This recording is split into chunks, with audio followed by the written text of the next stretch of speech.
Hello students, in this video we'll try and understand the poem The Nation Builders by R.W. Emerson. The title is The Nation Builders and it is written by R.W. Emerson. Hope you understand the meaning of the title, The Nation Builders. Who do you think are the builders of the nation?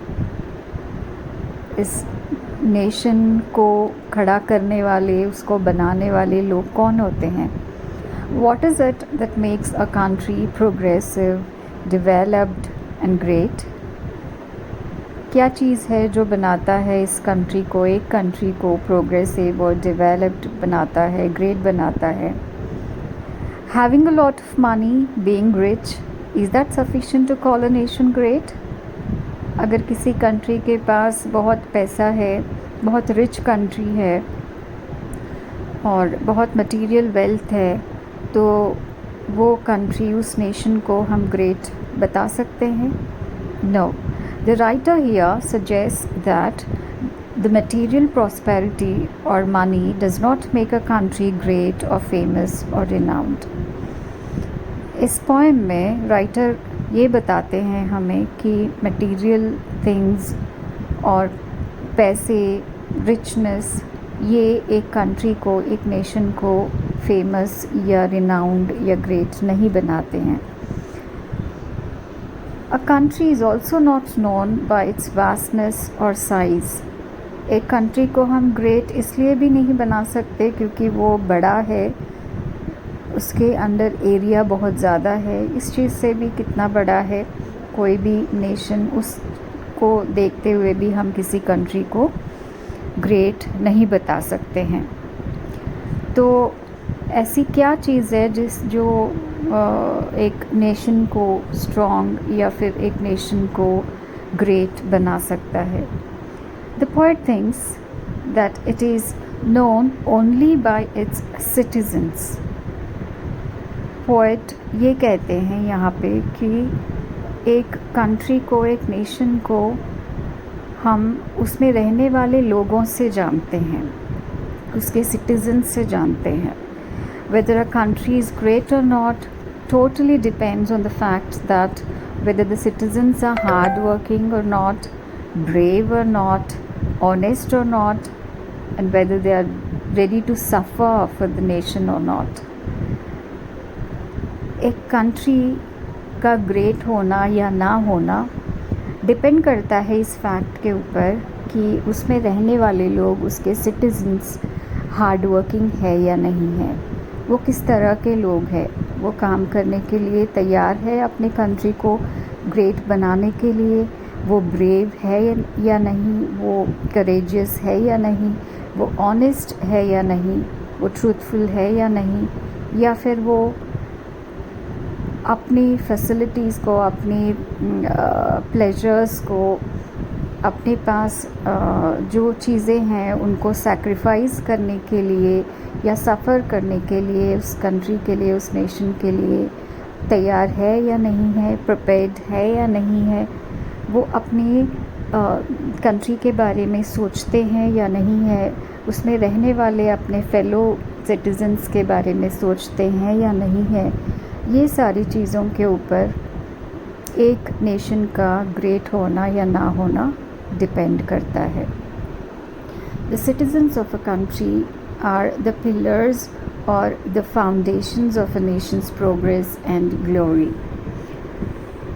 So let's read the lines once. Not gold, but only men can make a people great and strong.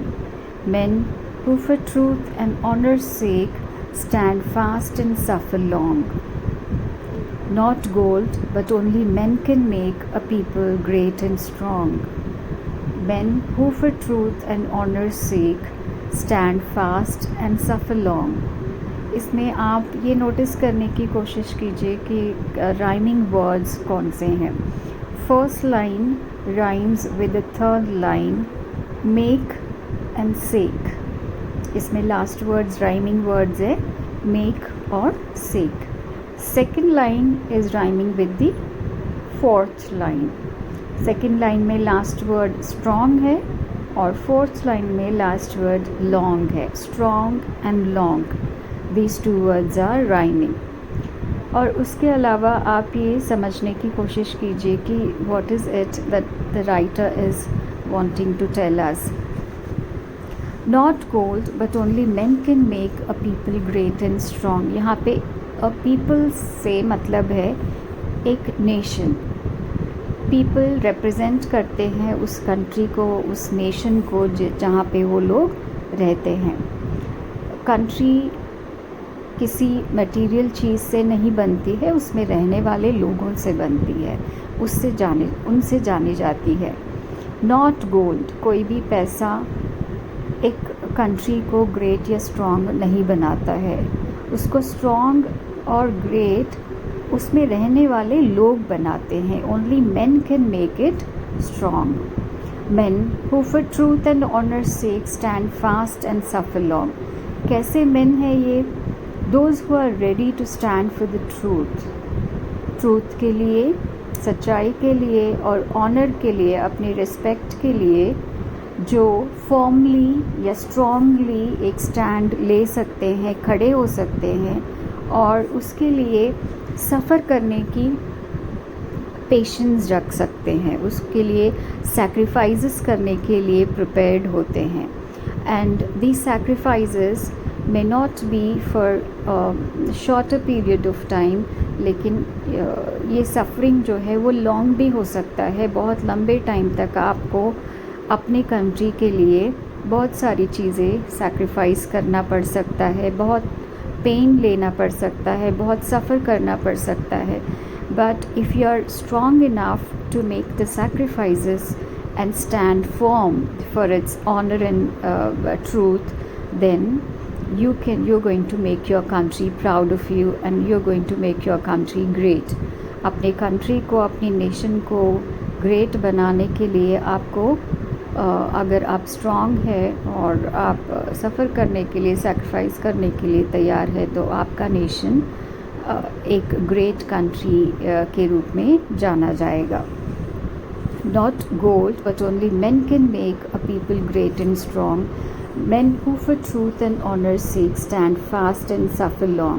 यहाँ पे standing fast जो है वो standing firmly को दिखाता है। strongly एक जगह एक stand लेने को दिखाता है।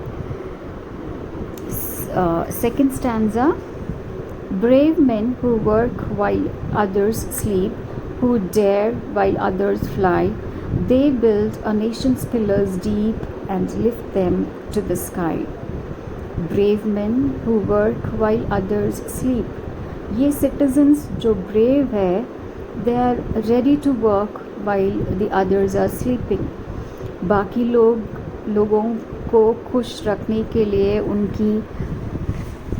उनको सेफ रखने के लिए, उनकी सिक्योरिटी के लिए वो खड़े रह सकते हैं और वो हमेशा काम करने के लिए तैयार होते हैं, कुछ भी करने के लिए वो तैयार होते हैं। वो ये नहीं सोचते हैं कि बाकी लोग जब नहीं कर रहे हैं तो हम अकेले क्यों किसी दूसरे के लिए काम करें। वो दूसरों के लिए कुछ भी सैक्रिफाइस करने के लिए, जितना भी हार्ड वर्क करने के लिए दे ऑलवेज रेडी। ऐसे ब्रेव मैन अपनी कंट्री को प्राउड और अपनी कंट्री को स्ट्रॉन्ग और ग्रेट बनाते हैं, फेमस बनाते हैं। Who dare while others fly. बाकी लोग जब अपने विश्वास को खोने लगते हैं, उनका बिलीफ कम होने लगता है, ऐसे टाइम में वो स्ट्रॉन्ग स्टैंड ले सकते हैं। वो अपनी स्ट्रेंथ को कम नहीं होने देते, वो वीक नहीं पड़ते हैं। They build a Nations pillars deep. अगर एक बिल्डिंग को स्ट्रॉन्ग बनाना है, उसको आपको बहुत सारे उसके ऊपर, और एक टॉल बिल्डिंग को बनाना है, बहुत सारे उसके ऊपर और मंजिल बनाना है, तो उसके पिलर्स को स्ट्रॉन्ग रहना ज़रूरी है। The pillars have to be deeper and the pillars need to be very strong. The foundation needs to be very strong in order to make a building strong. तो एक नेशन को भी इसी तरीके से अगर स्ट्रॉन्ग बनाना है तो उसके पिलर्स को डीप रहना और उसकी फाउंडेशन को स्ट्रॉन्ग रखना बहुत ज़रूरी है। और उसके पिलर्स और उसके फाउंडेशन कौन बनाते हैं? जो उसमें रहने वाले लोग होते हैं, जिनका बिलीफ, जिनका फेथ सच्चा होता है, स्ट्रॉन्ग होता है, वो अपनी नेशन के पिलर्स को बनाते हैं। And it they lift them to the sky. जो अपनी नेशन को ऊपर उठाते हैं, वो ऊंचाइयों तक पहुंचाते हैं। They lift them to the sky. अपनी कंट्री को ऊपर तक ले जा सकते हैं, वो डेवलप करा सकते हैं, प्रोग्रेसिव बना सकते हैं और फेमस बना सकते हैं। तो इसमें राइमिंग वर्ड्स क्या है? First line is rhyming with the third line. जो राइमिंग वर्ड्स है स्लीप एंड डीप। और second line is rhyming with the fourth line, और इसमें लास्ट वर्ड है फ्लाई, और फोर्थ लाइन में लास्ट वर्ड है sky. Fly and sky, these are the two rhyming words over here. तो let me read it once again. Brave men who work while others sleep, who dare while others fly, they build a nation's pillars deep and lift them to the sky. In order to make a country or a nation strong, its men, its citizens need to be strong, and they have to have faith in their nation and their fellow beings. उनके लिए उनको hard work और उनके लिए एक stand लेना ज़रूरी है, उनके लिए सैक्रिफाइसेस करने के लिए प्रिपेयर्ड रहना ज़रूरी है। These brave men face dangers and difficulties with courage and they work tirelessly. हमेशा वो काम करने के लिए रेडी रहते हैं और जितनी भी चैलेंजेस हैं, जितनी भी डेंजर्स हैं, डिफ़िकल्टीज़ हैं, इन सब को फेस करने के लिए they are always ready. These are the qualities that have been given in the stanza of these brave men, जो अपनी कंट्री को ऊंचाइयों तक ले जाने में उस हेल्प करते हैं, अपनी कंट्री की ग्रेटनेस को इस पूरे वर्ल्ड में दिखाते हैं। These are those people who are brave and courageous and those who take a stand for the others. Hope you all will try to become those brave men with integrity and with who are prepared to sacrifice their happiness for the sake of others and try to build a nation which is really great. आप सभी लोग ऐसे citizens, ऐसे लोग बनने की कोशिश करना जो बहुत करेजियस है और ब्रेव है।